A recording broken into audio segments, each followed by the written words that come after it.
Olá, olá! Está começando mais um OusarCast, podcast das pessoas que ousam. Hoje, a conversa é com Elaine Coimbra, especialista em transformação digital, inteligência artificial e IoT, liderando projetos desse tipo no Brasil, América Latina e Europa. Fundadora e CEO da Foster, do grupo WPP, a Elaine destaca-se por sua habilidade em unir neurociência e tecnologias emergentes, orientando líderes em seus desafios de transformação digital. Elaine ministra cursos de inteligência artificial, neuromarketing e transformação digital na ISPM. Suas palestras já conquistaram diversos eventos de liderança e inovação, assim como eventos corporativos. Elaine, seja muito bem-vinda ao OusarCast. É uma honra ter sido convidada. Denis, vamos aí fazer um papo bem legal, né, para os nossos ouvintes aí. Maravilha. Elaine, antes de a gente colocar a bola em jogo, de entrar nas perguntas, nas reflexões a respeito, fala um pouquinho mais de você. Como é que começou seu interesse, essa sua paixão por tecnologia, por inteligências além das humanas?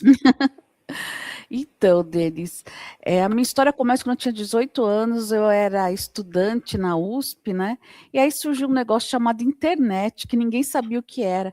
Eu vi aquilo, analisei, falei, isso vai mudar o mundo, vou abrir uma empresa, né? Na época era só para fazer sites e etc.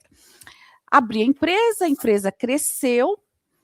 Há mais ou menos 14 anos eu vendi essa empresa para um grupo inglês chamado WPP, né, que é mais conhecido pelas agências, né, que eles têm, como Ogilvy, Thompson, Ibope Cantari, mídia, etc., né? E eu vendi a fábrica de software e a agência digital. E o mais interessante é que, mais ou menos, eu faço projetos de IA há mais de 14 anos, antes do ChatGPT, né? E aí o mais interessante é que eu também comecei a trabalhar com IA e também achei que isso ia mudar o mundo há 14 anos atrás, né? E aí eu estou na Abra como vice-presidente de marketing, que é a Associação Brasileira de Inteligência Artificial, que nasceu muito antes do ChatGPT, e estou também na Abrad como diretora de inteligência artificial e educação.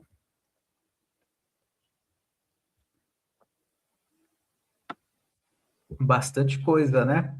Sim, E sim. você falando da internet, de como ela revolucionou as nossas vidas, eu me lembro aqui de como era precário ou trabalhoso nós fazemos as conexões, né? De procurarmos nos conectar à internet depois da meia-noite, que era mais barato, tinha que Era isso ficar mesmo. disputando linha telefônica para ver se Exato, conseguia, exato.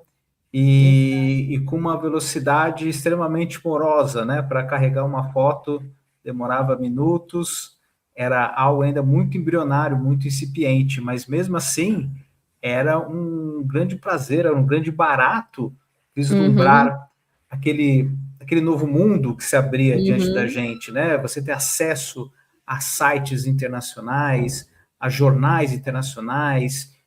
Na época ainda não tinha tanto vídeo, não tinha capacidade para isso, né, para fazer a transmissão, mas só de você conseguir acessar a página de um New York Times, ou de algum outro jornal, ou ter acesso a blogs, né, a conteúdos particulares, tudo isso era muito estimulante, né, fazer parte dessa época, desse momento, que atualmente a gente... olha que interessante, a gente falava o seguinte, eu vou entrar na internet. Exato, Era um exato. acontecimento, né? Hoje, Exato, estou entrando. hoje a Hoje gente já é está conectado o tempo infraestrutura, todo, já né? está conectado o tempo todo, né. Então, né? eu sou dessa época, faz tempo mesmo. Os mais jovens, não digo nem crianças, os adolescentes, não sabem o que é não ter internet, né? Não, Não não. vivenciaram esse marco, esse antes e depois. O barulhinho do modem, né, tum, tum, tum. se conectando, e É, era um sinal de alegria, né? De felicidade, porque deu sim. certo, né? Deu certo. Exato, não tinha Google, tinha o KD, depois surgiu o Google Cadê? para organizar bagunça, a gente anotava os endereços, era muito divertido, viu? Tinha o KD, tinha o Alta Vista, né? Ah, o Alta Tinha Vista, o Netscape, né? O browser era o Netscape. Netscape também, o Alta Vista. O Yahoo também foi antes do Google, né? Sim, o Yahoo foi. Mas realmente era a época que a internet era tudo mato, né? Exato, exato. E era muito divertido. Eu brinco que é a época romântica da internet, né? Que a gente entrava na internet. Mas eu comecei então com o mundo digital, fazendo faculdade de tecnologia, e nessa época mesmo, Denis. Perfeito. Trazendo um pouco mais para os dias de hoje, Uhum. você atua na interseção entre IA e IoT e transformação digital. Hoje, onde essa convergência está gerando as mudanças mais profundas? Na indústria, nas cidades inteligentes, no varejo ou na experiência dos clientes? Ou, de repente, em todas elas simultaneamente? Olha, eu acredito que em todas elas simultaneamente. Então, antes de falar disso, eu queria colocar para o nosso público o seguinte: pela primeira vez na história da humanidade, a gente está vivendo simultaneamente três superciclos de tecnologia. Por isso que o nosso cérebro, Homo sapiens, não consegue absorver tanta informação. Então, digamos, teve o ciclo da internet, do mobile market, agora a gente tem o superciclo da IA, do IoT e robótica, que a gente está falando agora, e da biotecnologia. Esses três, em paralelo e se retroalimentando. E tem uma previsão que em 2035 a gente vai ter 5 superciclos. Aí que nosso cérebro não vai mais conseguir receber tanta informação. Então, dado esse ponto, na verdade, a gente está vivendo esses dois superciclos, o pessoal ainda não se atentou, e talvez esse superciclo de IoT e robótica, junto com biotecnologia, retroalimentando com IA, seja até mais poderoso e mais impactante. Mas estamos vivendo os três. Olha, toda vez que me perguntam isso, IA está permeando tudo. Dependendo do setor, né? Então, em indústria, a gente vai falar, inclusive, de gêmeos inteligentes, né? Gêmeos digitais, desculpa. A gente tem cidades inteligentes. O Brasil, a gente está sempre um pouquinho atrás, né? Então, mas na minha visão, a gente está dentro de indústria, não só dentro da fábrica, com gêmeos digitais, com automação, com predição, previsão, antes das máquinas pararem, não é, de já ter uma estimativa local, olha, essa máquina tem 96% de chance de em 3 horas parar, ou até antes disso, né, 1 mês antes, 2 meses antes. Mas também na indústria ele afeta cadeias logísticas, né, os estoques, a segurança, e aí isso permeia as cidades inteligentes. Nossa, quando a gente fala de cidades inteligentes, é um mundo, né, porque onde a gente estiver câmera e onde a gente tiver dado, a gente pode trabalhar com IA. Você citou agora há pouco os gêmeos digitais, né? Uhum. E eu lembro a primeira vez que a gente conversou, esse assunto despertou em mim um grande interesse.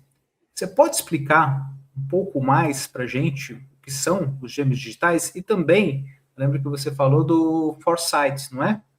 Foresight Studies, né? Bom, Pode explicar para a gente o que sim, são? gêmeos digitais são cópias digitais é, de uma máquina, de uma indústria e até de um corpo humano. E a gente tem um gêmeo digital, gente, muito importante, que a NVIDIA criou, que é o Terra 2. É um gêmeo digital da Terra, porque com o IA, com as novas tecnologias, cada vez mais a gente está afetando o meio ambiente. E as mudanças climáticas estão aí. E o mais legal é que esse gêmeo digital chamado Terra 2 é uma cópia digital da Terra, onde a gente faz simulações. Ah, se tiver uma tempestade aqui, um furacão, o que vai acontecer, né, com o clima? na América, na África e etc. Além de simulações de natureza e clima-tempo, eles fazem outras também. Mas o mais legal do gêmeo digital da Terra, vamos falar que é o gêmeo digital mais famoso que tem, que eles conseguiram prever 3 meses antes de acontecer um evento drástico na África. Aí você vai falar, é um evento drástico, 3 meses antes, pouca coisa. Gente, em 3 meses dá para a gente deslocar a população. Né? Dá para a gente ter condições de ter um plano estratégico e tático, né? A gente recebe 1, 2 horas antes o alerta que vai ter tempestade, chuva em São Paulo, a gente já fica feliz. Imagina 3 meses antes de acontecer. Então, no caso de gêmeo digital, a ideia é que a gente possa simular situações num gêmeo digital. Então, vamos falar do corpo humano. No futuro, e tem não só no futuro agora, o que eles começaram a testar? Vestíveis, anel, pulseira, nanorobôs, né, que é uma evolução para dentro do seu corpo, medindo tudo o que está acontecendo e sincronizando com o gêmeo digital. Esses nanorobôs, por exemplo, quando começar as células se multiplicarem para o câncer, ele pode intervir, né? Ele mesmo ou ele pode avisar o sistema. A gente pode colocar simulações no sistema de medicamentos, etc. Na indústria, principalmente máquinas isoladas, isso está muito comum. Tem um gêmeo digital onde a gente testa, né? Olha, se essa máquina parar, o que fica com aquela linha de produção? No caso de logística em fábrica, nossa, várias indústrias, o que eles fizeram? Eles têm gêmeos digitais da fábrica. Então, por exemplo, a parada do Estreito de Hormuz, fechamento, né? Eles já tinham feito simulações como começou a crise, antes de se tornar uma guerra, antes de se fechar, eles já tinham as simulações feitas. Se fechar aqui, como é que fica a minha logística? Como é que fica o deslocamento do estoque, do material? Quais são os fornecedores que eu vou comprar? E de uma fábrica, né, é ainda mais drástico. Por exemplo, se um fornecedor, eu tenho 3 fornecedores, se um falir, ou se um está impedido porque está fechado o Estreito de Hormuz, como é que fica a minha logística, né? Como é que fica meu estoque? Então, isso é um futuro atual, né, que deve evoluir. A gente usar IA e IoT para estar conectado via sensores, câmeras, com todo esse ecossistema e poder prever situações antes que ela aconteçam e já ter um plano de execução. Isso a gente falou agora de gêmeos digitais. Encerrando os gêmeos digitais, falando dos 3 superciclos que a gente está vivendo, em 2035 se prevê 5, o nosso cérebro humano, Homo sapiens, ele não é bom em trabalhar com grande volume de informações num curto espaço de tempo. O ser humano é muito e é realmente inteligente. A IA não é, ela é uma máquina estatística. Mas o que ela é boa? Ela é boa em trabalhar com bilhões, trilhões de dados e operações e te dá um resultado para você, como humano, tomar decisão. Só que o que está acontecendo é que esses ciclos de tecnologia, de IoT, biotecnologia, eles estão acelerando muito. Então, hoje em dia, fazer planejamento para 5 anos, 10 anos, é muito difícil. E além disso,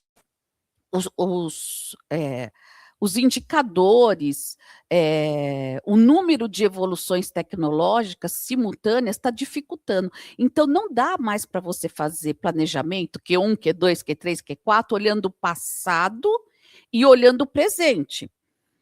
Então, Foresight Studies começou a ficar mais comum ainda fora do Brasil.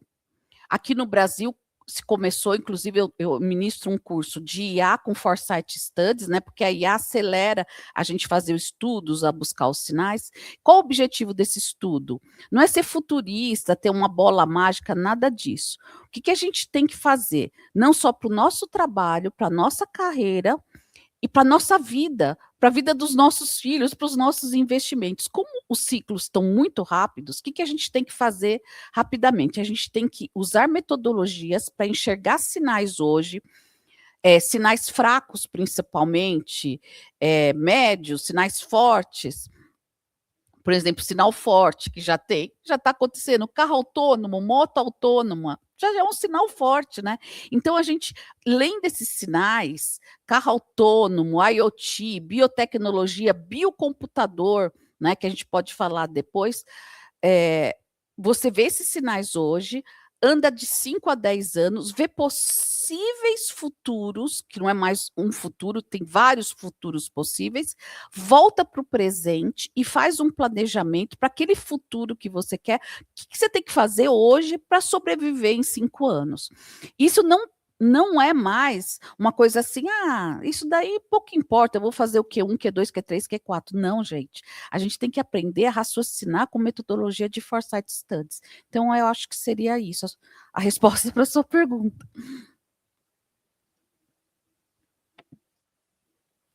Maravilha. Então, com o gêmeo digital, eu posso, por exemplo, criar um gêmeo da minha empresa e fazer simulações. Por exemplo, se eu tiver que demitir 20% do meu quadro de funcionários, como isso impacta na produtividade, preços, algo nesse sentido. Ou um novo entrante no mercado, um novo concorrente que veio de fora, veio da China, por exemplo, que está oferecendo um preço menor do que o meu. O que isso vai acarretar para mim em market share? Esse tipo de simulação que é possível fazer, é isso? Isso. E também de desastres naturais, logística travada, perda de um fornecedor com problema, dá para simular muitas situações. E o mais importante é que dá para você se planejar para elas, né? Então, a gente viu muito disso no Covid, né? Eu espero que o pessoal, e eu vejo muitos futuristas já fazendo planejamento para a próxima pandemia. Segundo eles, os ciclos são de 10 a 15 anos, né? Nossa. A natureza comporta isso, né? Então, como a gente vai se preparar, né, para uma pandemia? Quando o ChatGPT, em novembro, né, de 22, ele nasceu, eu fui dar um curso na SPM em janeiro e me fizeram uma pergunta muito inteligente. Por isso que eu gosto de dar curso, que eu mais aprendo do que ensino. Ele falou assim, Verdade. professora, já que a IA é tão maravilhosa, por que ela não foi usada no Covid, né, para acelerar a fabricação das vacinas? Por duas coisas. Primeiro, IA é feita de dados, de algoritmo, né, de processamento, de segurança, um monte de coisa. Mas assim, a gente não tinha um algoritmo treinado. E a gente não tinha dados do Covid, né? A gente já tinha dados de outras situações. E o mais importante, todos os países mandavam os dados real time. Quantas pessoas morreram, quantas foram infectadas, os estados. E você podia acompanhar, tinha um endereço do Google, que você via os gráficos, o crescimento, a exponencial de cada país. A China, que tinha o paciente 0, o paciente 1, cada um chama de um jeito, que é a mais importante informação que a gente tem, como começou no paciente 0 ou 1, parou de dar os dados dela, decidiu não falar mais disso. E nos deixou sozinhos, né? Porque lá estava a chave. Inclusive, tem filmes como Contágio que fala muito isso, né? Que os cientistas têm que procurar como foi a primeira contaminação e etc. Então, a gente não tinha dados suficientes, principalmente do paciente 01. A gente tinha os outros países mandando dados real time, não tinha algoritmo treinado e nem estava preparado. O pessoal estava mais correndo, né? Tinha cientista morrendo, médico morrendo, né? Enfermeiro morrendo, foi um caos.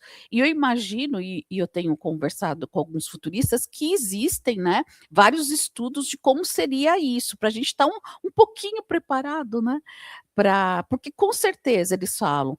Pode demorar 10, 15 anos do início ou finalização da outra, mas vai ocorrer. É da natureza do nosso ecossistema na Terra, né?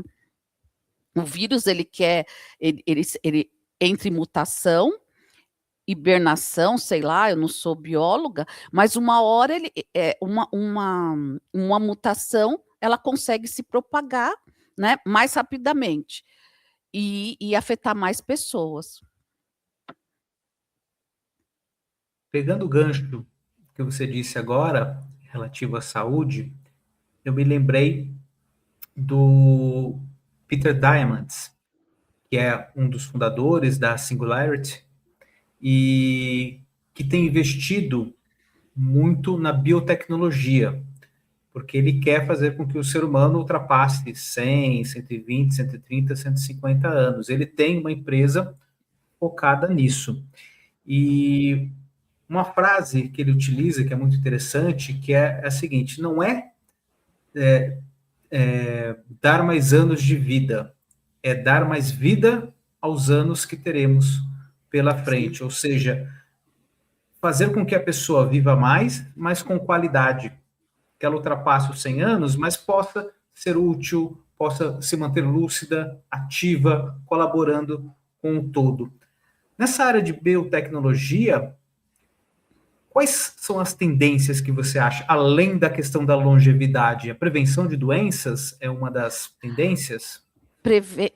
Prevenção de doenças. Além da prevenção, a gente teria também uma prevenção não só extracorporal, como intracorporal, né, com nanorobôs, vendo sinais, né, e não só um anel ou uma pulseira medindo. Eles estão falando muito de reprogramação genética. Eles estão falando muito de CRISP, que é uma técnica, eu vou explicar didaticamente, que edita os genes, né? Genes que você tem de síndromes, de problemas genéticos, e conseguir melhorar isso. O problema é para mudar todas as células do corpo, né? Mas eles já conseguem editar, principalmente para embriões. Pais que têm doenças genéticas podendo não passar esses genes para os filhos, né? Eu não estou falando em criar bebês lindos, inteligentes, com todas as características genéticas, não é comprar bebê. Existe uma ala que pensa nisso, né? De fazer bebês. A China está muito muito inteligentes, muito bonitos, fisicamente potentes, mas principalmente para ajudar doenças genéticas, que é uma loteria, né? Você tem 50, 30% de chance, né? 50% de transmitir aquele gene, muitas vezes. Mas a biotecnologia é o que mais me encanta, porque desses 3 superciclos é o único que traz um benefício real ao humano, né? E principalmente, não sei a que custo, e vai ser acessível a qual parte da população, mas é a única coisa realmente que está dedicada ao humano. Você vai falar, não, mas quando a fábrica não para de produzir alimentos, também ajuda o humano, o gêmeo digital, sim, mas o que vai direto na saúde, eu acho a parte tanto de IA como da parte de biotecnologia o mais bonito, que é o que a gente está de preservação da nossa espécie, né? É um olhar muito perspicaz. Realmente, Sim, no final da ponta, na ponta, né, ali no final da cadeia, o que sobra realmente é a saúde, é o bem-estar. Porque não adianta, como já diziam nossas avós ou os filósofos, não adianta uhum. você ter a riqueza que for, os bens que for, se você não tiver com a saúde em Saúde. dia, não tiver com o bem-estar, né? Porque É. como que Você você vê vai o caso aproveitar? da Apple, né? Você vê o caso do presidente da Apple, né? Do fundador da Apple. Um homem, um dos homens mais ricos do mundo, que um câncer, talvez ele não tenha se cuidado, tenha trabalhado muito, coisas que todos nós fazemos, né? Mas derrubou, acabou com um gênio, né? Como seria a tecnologia hoje se ele ainda estivesse, né, vivo? E eu acredito também que essas novas gerações, elas estão com um olhar mais de saúde integral, né? Fumo, bebida, tem diminuído estatisticamente isso, né? Mais Uhum. preocupação com o corpo, né? E eles vão viver mais. Eu estou apostando que eu vou até os 100, mas a estatística é que meus filhos vão até 120, 130. Eu falo, ó, se vocês se cuidarem, com certeza poderão ir, né? Essa é a expectativa, que as próximas gerações consigam aumentar a carga de vivência aqui nesse simpático planetinha azul, né? E, Elaine, nós temos uma admiração por um neurocientista, um dos Uhum, maiores do mundo, que é o Miguel Nicoleles. uhum, E ele tem uma posição muito crítica com relação à inteligência artificial e ao uso dela. Eu diria que é uma visão até muito pessimista com relação aos efeitos que ela vai gerar. A parte cognitiva, o aprendizado, a atenção. Você defende, compartilha dessa mesma preocupação dele, ou você acha que isso é uma questão de adaptação? Porque, convenhamos, é um brinquedo novo ainda, digamos assim, né? E a gente está aprendendo como é que funciona esse brinquedo aqui, até que ponto eu posso ir, no que ele oferece que eu posso obter benefícios e o que pode gerar algo negativo que eu deva evitar. Acho que tem esses pesos aí para a gente refletir, né? Esses freios e contrapesos para saber até que ponto a IA é positiva e até que ponto ela pode trazer danos à sociedade, trazer danos ao modo que a gente vive. Enfim, queria saber o que você pensa a respeito, porque a IA, para o consumidor, para as pessoas que fazem uso, tem sido uma mão na roda, né? Eu vejo as pessoas extasiadas, felizes, fazendo imagens, tirando ideias do papel, fazendo livros, etc. E eu não vejo ninguém refletindo com esse olhar crítico do Nicoleles, mas que talvez esteja um pouco fora esteja um pouco descalibrado, assim, da realidade. O que você pensa a respeito?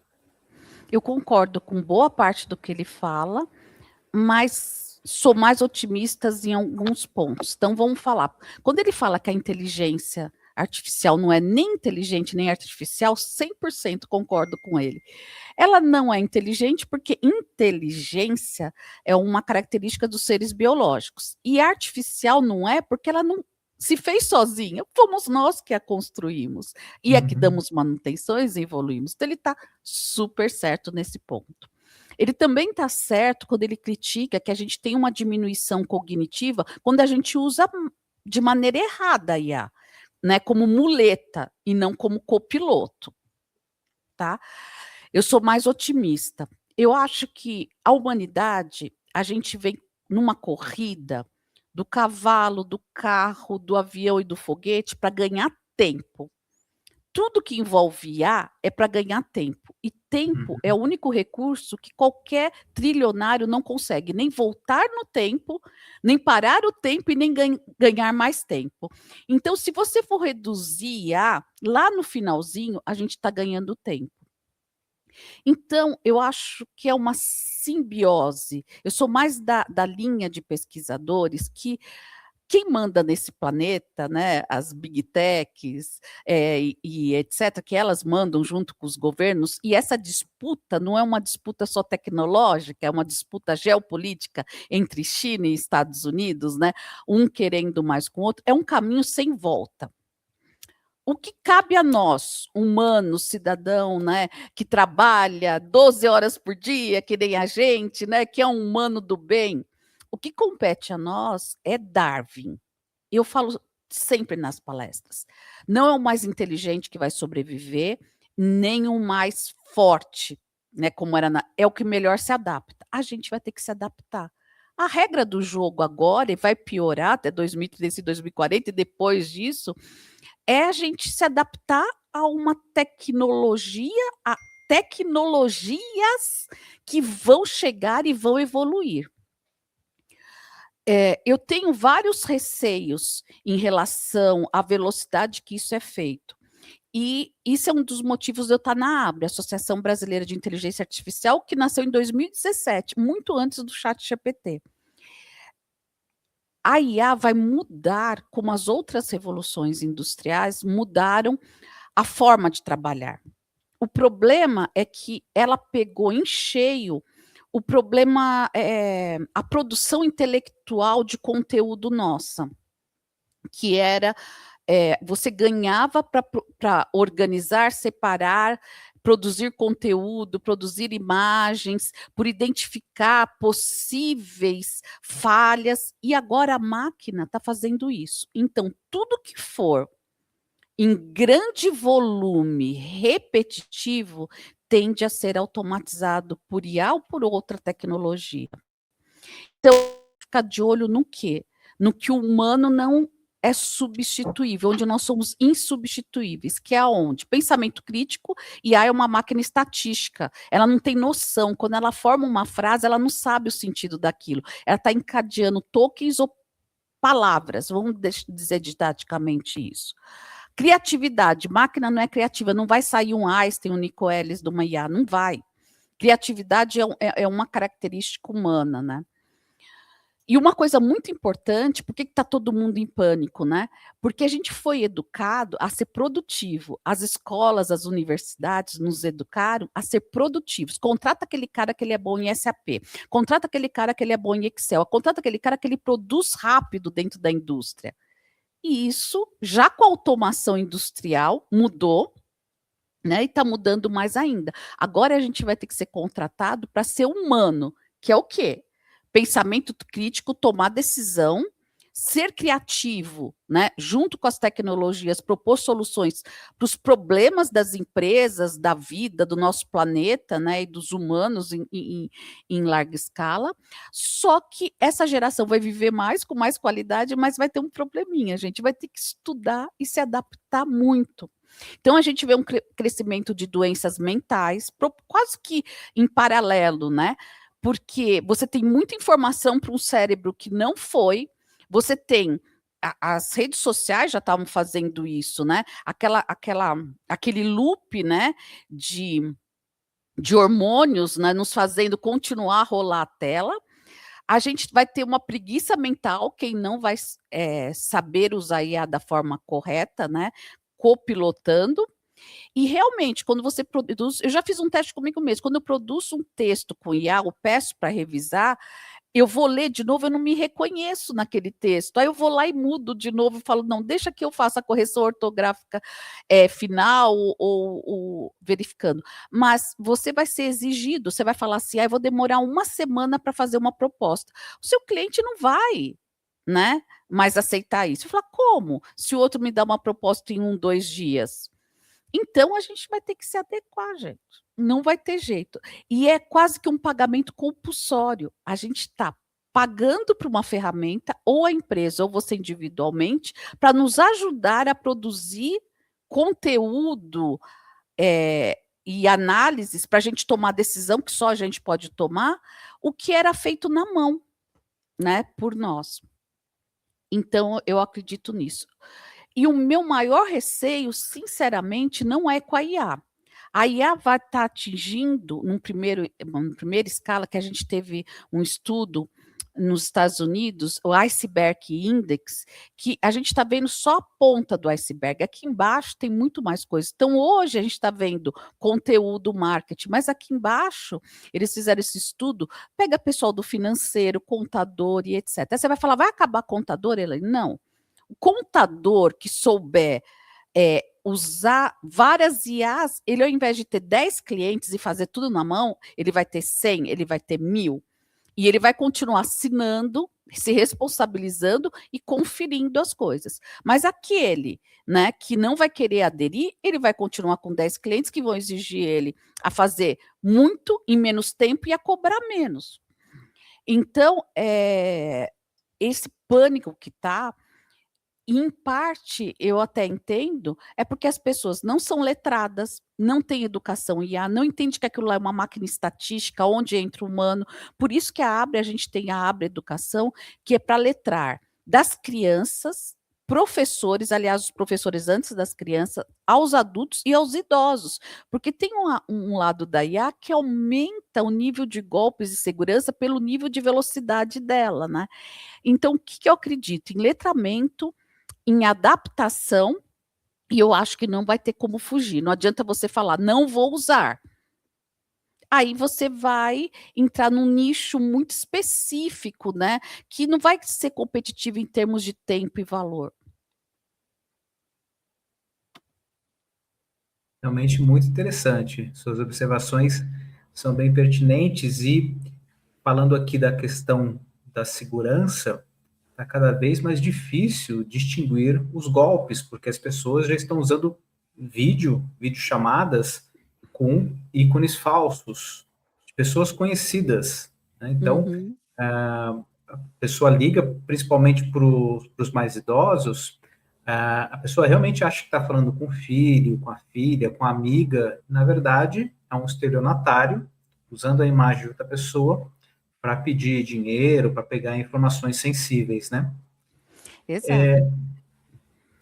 E como é que você acha que a gente pode se precaver para evitar esses golpes? E também, não digo apenas para o cidadão comum, para a pessoa física.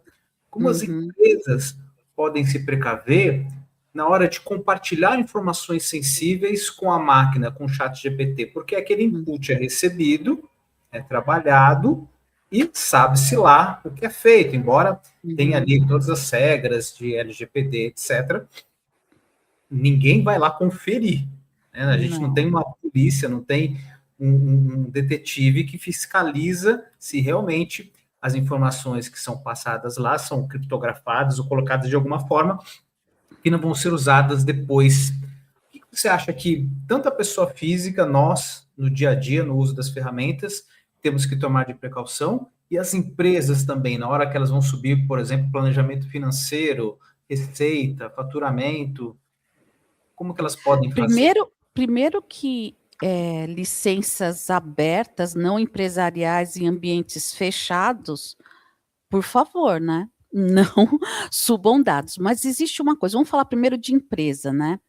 Existe o que eles chamam de shadow AI. Ninguém sabe, mas o funcionário, para ganhar tempo e o diretor está pressionando ele sobe o Excel no chat GPT. E não é o chat GPT, é o copilot da empresa no ambiente seguro. Isso já existe. Então, na Abre, a gente tem um selo de governança, né, de IA, de governança responsável, onde a gente ensina e certifica os cuidados que a gente tem que ter para uso de IA. Então, existe, então, como se fosse um mercado negro, o funcionário lá sozinho está usando. Então, a primeira coisa que a gente faz é letrar todos os colaboradores, do topo ao chão de fábrica, mostrando o que tem de bom, o que tem de ruim e principalmente segurança. Segundo, a gente fazer trilhas específicas. O que um contador precisa não é igual uma pessoa de marketing que precisa gerar vídeo. É totalmente diferente o uso, né? Para a empresa também, dados sensíveis, isso daí é o básico, né? A gente vai ter cada vez mais invasões e problemas de segurança, principalmente quando chegar em computação quântica, né? A gente até brinca, quem quebrar criptografia quântica de segundo nível domina o mundo. Eu espero que, se quebrarem, a China e os Estados Unidos façam isso juntos. Porque quem quebrar, ele Uhum, tem todas as senhas de todos os bancos, acesso a tudo que tiver conectado. Se não tiver uhum. conectado, não vai ter, mas tudo que tiver conectado. Isso em relação a empresas, é o básico, né? É educar os funcionários e dizer o que não pode e o que não pode. Governança. Parte de segurança, pessoa física. Pelo amor de Deus, não colocar o WhatsApp, CPF, não colocar dados sensíveis e etc. Mas as pessoas colocam as fotos dos filhos que são usadas para treinamento em rede social, coloca a localização. Então, tudo isso, um criminoso mesmo, ele vê quem está lá no bar, aí vê, né? Se for um perfil aberto, o nível, né, financeiro da pessoa e pode sequestrar. Então, tudo que está online é passível, mesmo estando fechado, a ser quebrado essa segurança. Ah, eu tenho meu perfil fechado. Não quer dizer que está seguro, né? Pode ser quebrado, invadem o Pentágono, quanto mais a sua conta lá do Instagram. Aí tem aqueles cuidados básicos, né, de senhas, de validação, né, de dupla autenticação, aquelas coisas básicas, né, que as pessoas têm. Celular, tem pessoas aí, vamos falar de segurança física, tem pessoas, inclusive eu sou uma, que eu tenho um celular que eu deixo em casa com todo acesso às contas e outro que eu saio só com o e-mail e com o WhatsApp, aliás, 2. Tem isso fisicamente, né, você não, eu não quero, mas nem todo mundo pode ter 2 celulares, né, ninguém pode ter isso. Esses são os extremos. A gente tem que ter cuidado também, porque tudo que é gratuito, o produto é você. Então agora, a maioria das ferramentas sérias, elas vêm assim, já fechado, não pode usar para treinamento do modelo os seus dados. E você habilita para treinamento. Antigamente ela vinha habilitada, que podia ser treinada. Mas existem algumas legislações que ninguém lê. Quando você dá aquele aceite, ninguém lê aquele aceite. Primeiro, na China. Tudo que você fala no DeepSeek, que é muito bom, mas ele tem muito viés político. Se você perguntar ao DeepSeek a quem pertence Taiwan, ele fala que pertence à China. Então, para a nossa realidade global ocidental, a gente sabe que Taiwan não pertence à China, mas na vida deles, fechada, com o governo controlador, sim. Então, na China, tudo que você colocar, ele é gravado e verificado por leis chinesas. Então, veja bem o que você fala e faz, que se você for visitar a China, né, que todo mundo quer conhecer, tem esse cuidado. Ele pode ser usado. Então, ele já declara, ninguém lê, tudo bem. Nos Estados Unidos, na Europa, nas outras ferramentas aqui, eles dizem que não usam para treinamento. E a maioria das ferramentas sérias já vem desabilitado, você tem que habilitar. Só que existe também na entrelinhas que eles são obrigados a deixar por 3 meses, dependendo do país, ou 6 meses, tudo que você falou guardado para ser verificado se não tem alguma coisa de bomba, de atentado, disso e daquilo. Então já tem essa brecha. E como você retoma os seus chats, né, as suas conversas com a IA, tem seu histórico lá, né? Tem um limite, mas tem o histórico. Ué, aquele seu histórico está lá. Se você consegue ver, eles também têm, né? Então, agora, se um hacker invadir, como a gente viu, né? As ferramentas todo mundo acha que é seguro, mas essas ferramentas não têm segurança alguma. Já o Claude teve seu código aberto, a gente não sabe se eles fazem isso de propósito ou não para marqueteiro e etc, a gente nunca vai saber, né? Mas eles não têm nível de segurança nenhuma. Quando você faz aquelas conexões, conectores, eles não têm teste de protocolo de segurança, como uma empresa deve ter, de nível alto, né? Então, a gente tem que ter muito cuidado com governança, com dados e com quem a gente se conecta e quais regras. A velocidade está tão grande, eles estão preocupados em lançar mais uma versão e não estão preocupados com segurança. Então, quando você usa em larga escala, como infraestrutura de IA, tem várias camadas de segurança que devem ser vistas, né? E na Abre a gente tem todo esse treinamento, toda essa certificação para empresas. E tem os cursos também, né, para pessoas, o cidadão comum, de segurança, mas lógico que não vai num patamar das empresas. Imprescindível essa linha de atuação da Abria. Realmente o letramento faz falta e precisa ser item obrigatório. Talvez ingressar na grade curricular das escolas, né? Passar a ser obrigatório, porque as crianças já, se elas não estão usando, elas vão usar mais cedo ou mais tarde, né? E daí desenvolver esse discernimento para saber até que ponto ela pode usar como uma ferramenta de auxílio e não como uma ferramenta que vai fazer todo o trabalho. Não é? Eu sei que tem escolas que proíbem o uso da inteligência artificial, mas eu vejo isso com uma validade curta, porque mais cedo ou mais tarde vai ser incorporada à rotina das crianças. Pelo menos eu penso assim. O que você acha? Lá na Abria, a gente tem o programa Educando Quem Educa. Os professores estão perdidos, eles entendem menos de IA do que o aluno. Então, esse programa, ele educa o professor para ver o que didaticamente é relevante para trazer em aula e o que liberar em aula. Pós-aula, o controle, gente, é quase que livre, né? E o professor tem que saber. Existem IAs que ajudam o professor a ver se um trabalho foi feito por uma IA. Tem tudo isso, né? Tem IA para checar tudo isso. Então, os professores que são os maestros. Eu tenho sido muito entrevistada de crises em escolas, com processo criminal, inclusive.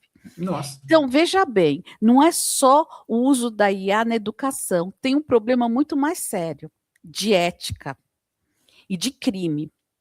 Como que isso acontece? A IA deixou muito fácil muito rápido e de forma gratuita você produzir imagens como os nudes, né? Que se falam. Então, a pessoa acha, porque agora é fácil, rápido, gratuito, que antes precisava de um Photoshop do editor e fica quase que perfeito, ele pode colocar o rosto de uma menina no corpo de uma outra mulher, né? E eles têm feito isso e divulgado isso no WhatsApp, de grupos que às vezes a escola mesmo monta para facilitar a vida, ou dentro dos canais, ou usando a internet da escola, ou usando o acesso à internet da escola. O que está acontecendo? Em Minas Gerais teve até passeata, porque foi distribuído não de uma menina, várias meninas, e foi feito um processo crime contra os pais irresponsáveis e contra a escola. O que o juiz vê? Por isso que a gente criou esse projeto Educando Quem Educa, não só para educar os professores, para educar pais e professores e os alunos, com palestras. Não é porque ficou fácil, rápido e gratuito que você pode gerar imagens. A ética continua, a lei continua. E também chamar os pais, porque os pais acham que escola é para educar. Quem educa é o pai, a mãe. Educação é uma coisa, responsabilidade é outra. A escola ensina, ela ensina matérias curriculares, etc. A educação como cidadão é papel da escola, mas é dos pais irresponsáveis. Então, existem vários processos crimes. O que acontece? O juiz vê como bons olhos da seguinte forma, por isso que o nosso programa na Abra é importante. Poxa, a escola tem um programa de educação e letramento para alunos, para pais e para professores. Eles têm palestras de ética, eles têm palestras que falam de legislação, que a lei não acabou só porque existe a. Então, o juiz vê com bons olhos, ele fez tudo, né? Então, vamos exonerar da ação a escola, que fez todo o papel dela, e vamos para os pais e para o aluno que fez isso, né? Então, o que eu vejo é que a gente está preocupado só com a educação, se ele vai usar para fazer prova. Eu sou totalmente contra usar para fazer prova. Agora, não usar IA, eu não acho legal, porque os adolescentes, principalmente agora, que eles são muito fechados, muito digitais, eles às vezes não levantam a mão para tirar uma dúvida. Então, se você tiver um mecanismo de fazer uma aula particular customizada para aquele aluno, ele fotografa a lousa do professor ou o caderno de anotações, ela vai fazer um quiz, ela vai fazer exercício, ela vai ver o que cada aluno precisa individualmente. Porque numa sala de 50, 100 alunos, o aprendizado não é uniforme, cada um entendeu de um jeito. Então, para apoio, como tutor personalizado, eu sou super a favor. Para prova, não. E tem aquele negócio, né? Que aí eu não sou educadora, eu sou educadora de executivo e universitário, né? Que será que eu devo. A calculadora já está liberada em várias escolas, né? Dependendo do seu nível. Então, você está na universidade, você pode usar uma calculadora científica para resolver uma prova, etc. Mas será que quando você foi aprender a fazer conta, era bom você só usar a calculadora, não fazer o raciocínio da raiz quadrada, etc? Não sei. Tem outras escolas, como a do Musk, né? Que as crianças elas têm um nivelamento geral, é um método novo, e depois ela só para a aptidão dela. Se ela é de biológica, ela vai aprender só sobre biologia, medicina, etc. Porque de física eu tinha uma dificuldade enorme, era a pior matéria minha, né? Se tivesse IA para fazer simulações, coisas maravilhosas, acho que eu adoraria, né? E aquele negócio, o exercício era a bola do canhão dando um tiro. O que me interessa um canhão? Nem é usado mais canhão, onde que vai parar a bola do canhão? Ou uma pessoa caindo de um prédio? Meu Deus, eu não quero saber a velocidade da pessoa e a velocidade do prato caindo junto. São exemplos clássicos e ridículos, né? Então, eu não tenho uma opinião formada.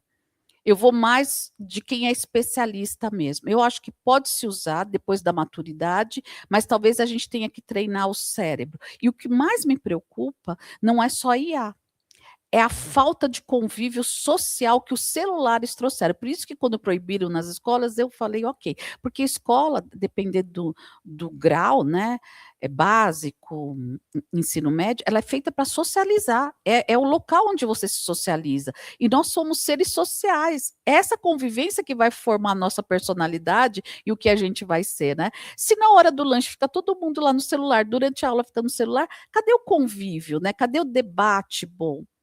Penso assim.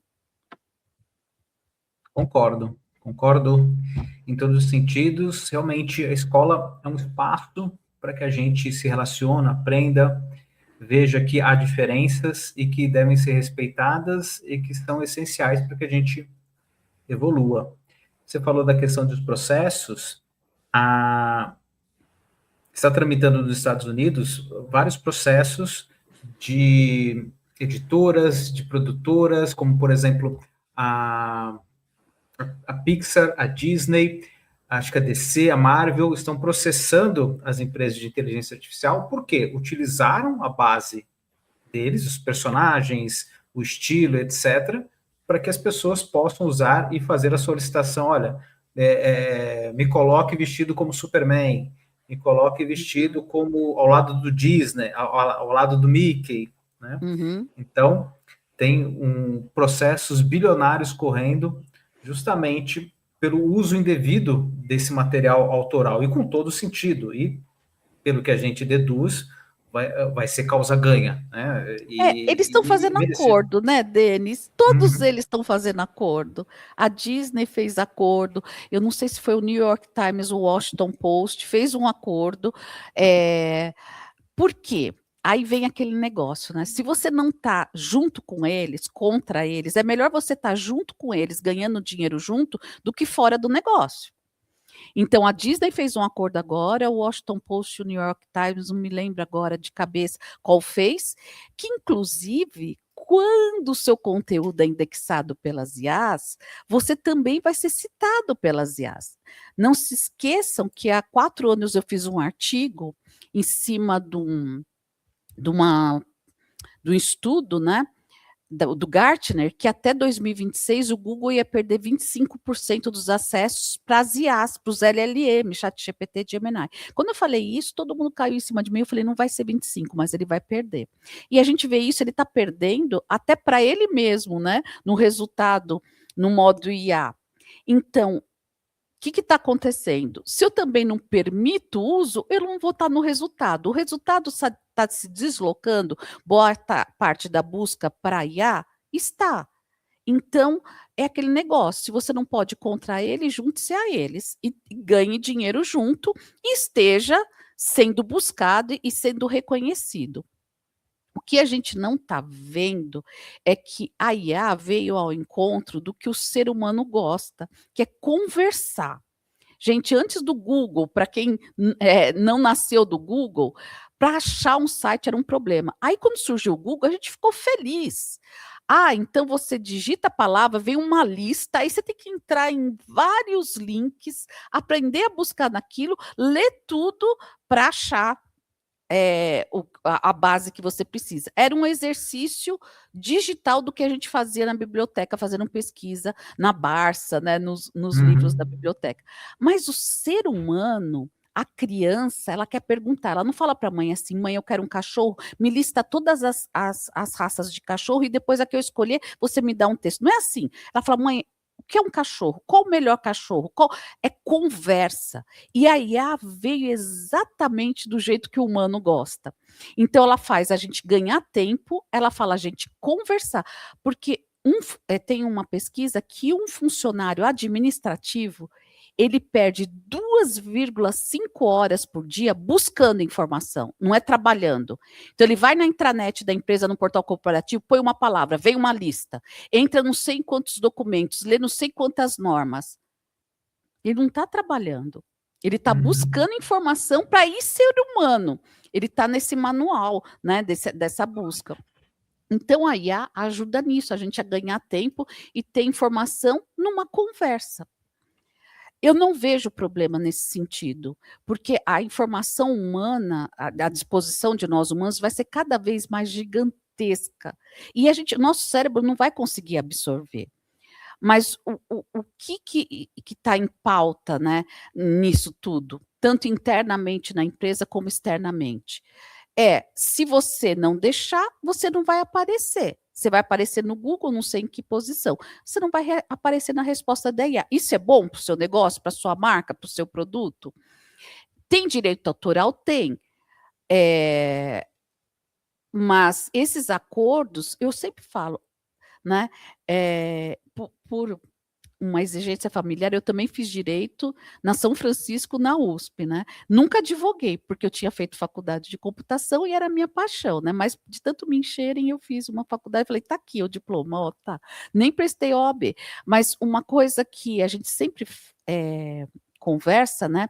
Que é melhor um bom acordo do que uma demanda judicial. Porque quem ganha dinheiro são os advogados. Né?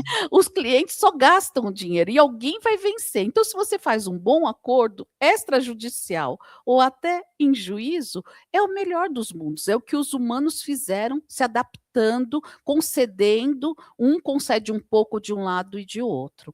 Então, essa parte de direito autoral, com a evolução da humanidade, vai ter que mudar.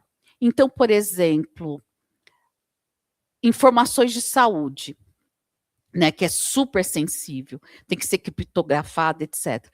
Mas se eu quero compartilhar as informações de saúde, se eu vou em vários hospitais, se eu estou fora do Brasil, se eu estou lá em Fernando de Noronha, eles precisam saber se eu tenho alergia e tanto, e eu tenho minha informação espalhada para todo lugar, não tem. Ah, você tem no GovBR, mas eu não uso o sistema do GovBR para me consultar, né? Então, eu acho que a decisão está no cidadão. Eu sou a favor do livre-arbítrio e da decisão. Você quer compartilhar ou não quer? E nas empresas eu sou a favor de bons acordos. Você tem que entrar no jogo que o mundo está jogando. Essa é a minha opinião pessoal, tá?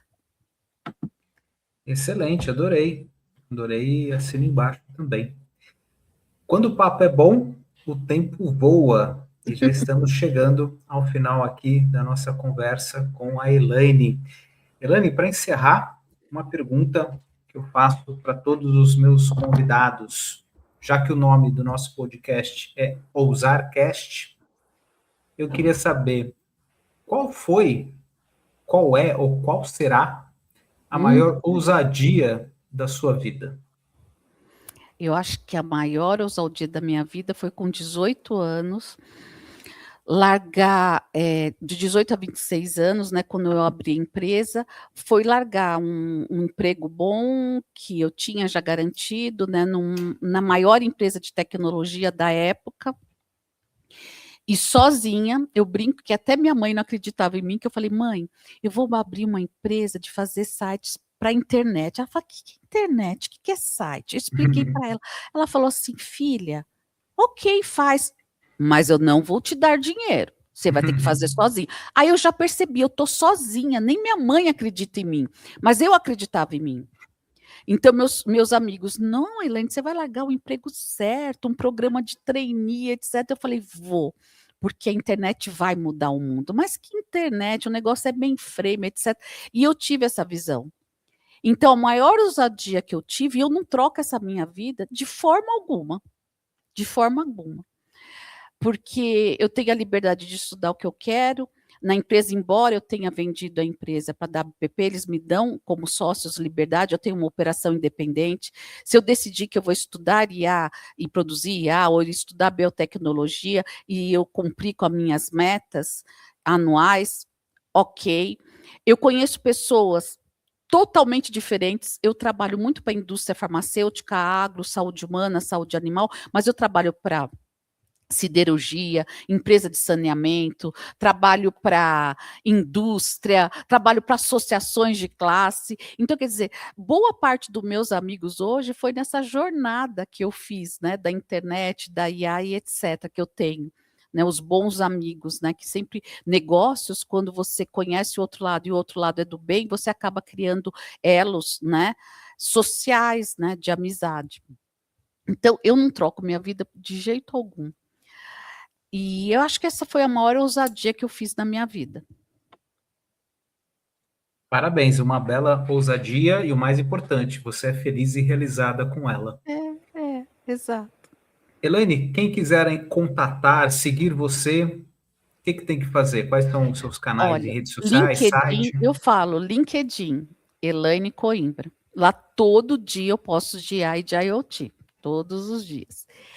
O Instagram também posto, né? Mas é um outro nível de profundidade por causa do Instagram. E Coimbra Donati. É meu perfil. Mas LinkedIn, gente, Elaine Coimbra, vai ser um prazer. Qualquer um que tiver uma dúvida, queira conversar sobre assuntos diversos, filosóficos desse mundo que a gente vai viver. A gente não falou de robótica, nem de biocomputador, que não deu tempo, né? Computador feito com células nervosas embrionárias humanas, mas a gente marca outro papo, né? E a gente vai junto nessa aventura desse mundo que está mudando muito rápido para o nosso cérebro Homo sapiens ainda. Sem dúvida, tem pano para manga aqui para a gente ficar horas e horas Sim. conversando. Maravilha. Elaine, mais uma vez, obrigado aqui por ter conversado com o Ozarcast e a você que está nos assistindo, agradecemos a audiência e fica aqui o convite para voltarmos a conversar daqui a 2 semanas. Um grande abraço a todos e até mais. Até mais.